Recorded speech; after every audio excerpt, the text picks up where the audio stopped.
Международный экологический форум МАГАС-21, он принесет новые предложения, в реализации которых будут участвовать не только присутствующие здесь, но в целом, я думаю, информационно распространиться и в сетях, чтобы видели и понимали, что экологию надо защищать, потому что нам досталось такое богатство. Но сегодня экология в разных странах по-разному, в разных городах по-разному. Но для меня, я вырос здесь, в Ингушетии, в станице Слепцовской. Чтобы вы понимали, как экология была в то время, я вам приведу пример. Наверное, которые жили в красивых квартирах, там очень добрых городах, воспримут это по-своему. Речка Сунжа, у нас есть Сунжа такая, которая упадает в Терек, последующем Каспий. Мы могли, тутовник такой, вот мы его трусили там, и с воды брали с речки, и кушали его. И я знаю, что иммунитет, когда ребенок вырастает свободно в природе, у него он никаких, в последнее время я заметил, что у многих детей аллергические болезни на что угодно. Я никогда не видел, потом пока поколение, через 20-30 лет, мне сказали, вот аллергия на апельсин. Как может быть аллергия на апельсин? Да? То есть это экология. Она впитывает в организм матери, отца, последующих детей, впитывает всю ту гадость, извините за выражение, которая в последующем отражается на рожденных детей, в последующем поколениях. Поэтому настолько важно, что вы сегодня собрались и обсуждаете эти вопросы. Вот у нас тут несознательная часть жителей, населения, но у нас несознательный совсем бизнес, особенно большой бизнес. То есть погоню за прибылью, а для бизнеса это нормально. Но пока катастрофы не будет, они не усовершенствуют очистные сооружения, экологические, чтобы было чисто. Покупают дешевые очистные, которые не несут с собой реализацию, переработку в чистую атмосферу, воду, которую перерабатывает производство. Есть многие общественные организации, да, но в последнее время они политизировались, в моем понимании. В политику многие пошли. Но сегодня в вашей атмосфере, я понимаю так, вы решили обменяться мнениями. Я вот так эту программу почитал. Она, в общем-то, реальная у вас, добрая. Но каждое действие, вот я смотрел сейчас стенды здесь, вот я уже второй-третий раз встречаюсь с Адом Мальсагов, по-моему, да? Мне нравится его подход, и пока вот из волонтеров, которых я знаю, он реально там что-то старается делать. Я думаю, конечный результат нужен, обсуждения нужны, научные выкладки нужны, заключения нужны, экспертные всякие плоскости. Но если нет реального результата, по берегу, конечно, надо очистить все. Но понимаете, представьте себе, почти все водоемы, речки, кроме Жайравского района, Армхиль, Вартанга и Асы, у нас они чистые. А другие пруды, озера, речки, в них нельзя купаться по заключению Роспотребнадзора. А у нас нет тут ни моря, ничего. Самоочищение речка позволяет себе, ну, на месяц-два, там, после паводка. Поэтому природа сама старается, но она надрывается уже. Она надрывается, она воспроизводит, потом жухнет, потом листву дает, потом гумус, потом вода там, паводок идет, он вычищает, а мы опять заполняем ее. Понимаете? Но она же куда-то уходит. Всем же не секрет, что у нас уже рыба с океанов, по экспертизе там уже пластик. Какой-то части, какой-то, может быть, 0,00, какой-то тысячный там процент. Но все-таки уже, понимаете. Поэтому сегодня то, что вы будете обсуждать, будете делать в будущем, зависит многое. Это надо прививать именно с детей, вот там. Знаете, уже не перевоспитать там взрослого человека, вот, но может быть наказанием только. Вот взрослый человек, он к нему примени административку, там, вплоть до уголовного дела, взрослый понимает. А ребенок пока без санкций.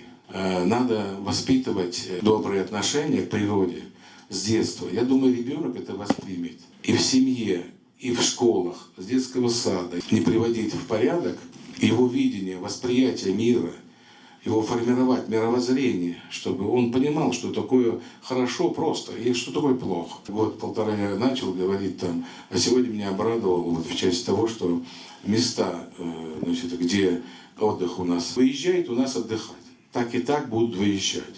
Особенно в Жиравский район и, так скажем, Асинское ущелье наше. Мангал поставить, дрова сухостой, взять, напилить его и прям поставить около мангала людям вот эти мешки мусорные, по 100 штук около этого мангала. Сделать там небольшой навес и скамейки, чтобы человек там не костер на земле сжег и чтобы не разбрасывал. А при входе, там, ко мне сказали, уже это терминалы есть, просто пусть это будет 5 рублей, неважно, хоть 10 рублей, но чтобы он заплатил, и вот это входило в сумму. В этой части, я думаю, что наш министр, первый вице-премьер, исполняющий обязанности Юлай Магомед, будет поддерживать, и я буду поддерживать, только реальное что-то делать, реальное. Волонтерское движение не должно быть волонтерским просто. Я хочу, чтобы это было результативно. Вот, если ребенок сможет и в сетях сам зайти и пообщаться со своими сверстниками, какую-то программу сделать, такую, которая бы для всех была. Вошел, и там все азы, букварь эколога, например. Берите, там сайт создайте, и вот детвора туда будет заходить и сидеть, смотреть, как беречь природу. Любое производство, любая работа, любые машины. Там настолько много ученых, создают дизайнеров. Там. У нас, знаете, на 20 лет вперед уже, я знаю какую-то машину, модель, уже на 20 лет вперед ее продумали. Но я не читал работу, чтобы целые институты именно занимались природой. Конкретно, с выкладкой, рекомендациями. Рекомендаций, правда, много, честно говоря, много их. Но реально под это, чтобы институты, если экологически, разрабатывав это, государство, если обосновать это, обосновать со всеми заключениями, я думаю, деньги выделят и немалые, если реально будет. Не точечно, точно, я как глава, мы занимаемся.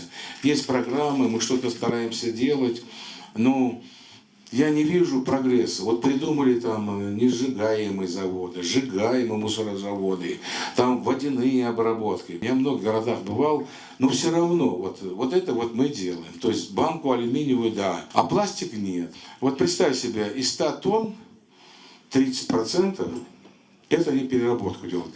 А это все опять на полигон 70% везут. Я говорю, и смысл? Людей надо не заставлять. Есть такая идея, вот, платить за мусор жителям. Вот в каждой квартире. Вот ты сортируешь его уже, не баки, понятно, баки. К этой культуре надо идти, там, поразделить их. Но я знаю, что некоторые идеи были, а я бы их поддержал, если бы снижали, например, налог на квартиру. Ну, вот взять инициативу, выйти, у кого есть право законодательной инициативы, в Думу. Вот если человек сортирует мусор, сказать, давайте мы снизим квартплату, давайте ему за газ снизим, давайте ему за воду. Я не знаю, это несложно же хозяйке дома, или там, кто бы ни был, дочь, сын, там, да, растирал в пакетах, разложил все. Столько затрат не было бы у государства и у министерств, бюджета на то, чтобы их сортировать, разъяснять, пояснять, эти баки ставить. Плоскость надо житейскую спуститься и по-житейски подумать, а вот как в среде нашей это сделать. И вот это, я думаю, очень важно. И я буду способствовать, как глава республики, экологическим проблемам относиться архисерьезно. Одних из первых вопросов у меня будет это, и он стоит сейчас. Потому что так жить дальше нельзя. Мы ничего не оставим будущему поколению. То есть надо вырабатывать нормативную базу. Миллион город, один полигон жидких бытовых отходов, 2500 автомобилей обслуживают, которые население. А полигон один, 60 километров в один конец, через весь город надо ехать. Конечно, он не едет. Овраги, речки. Ну, в крайнем случае, люк откроют и туда.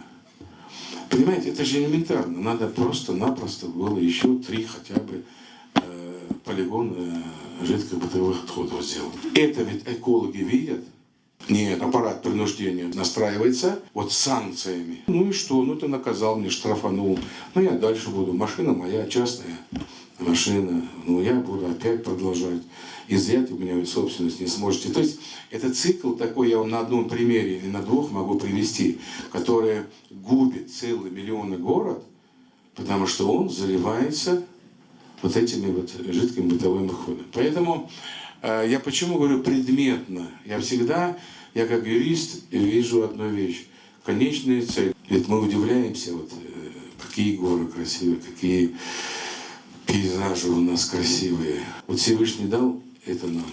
Говорит, нате, держите. Я вас создал и природу вам дал. А мы уже охимичиваемся всякими таблетками и охимичиваем природу. Вот, скоро, значит, ничего не будет брать нас. Чтоб не кушали, чтоб не ели, да? Я говорю то, что я вижу, что опыт жизни мне подсказывает. И поэтому вам удачи, чтобы у вас выработались хорошие предложения, чтобы они предваряли жизнь. Вот. А правительство республики будет все инициативы поддержаны. Вам удачи, всем. Дай Бог, гостям хотел бы, чтобы пожелать особенно, кто приехал к нам с далеких стран, я вижу, очень приятно, что приехали, и чтобы они приезжали как на форум, но все-таки еще приезжали бы как гости, приезжали бы как туристы к нам. Баракаллаху.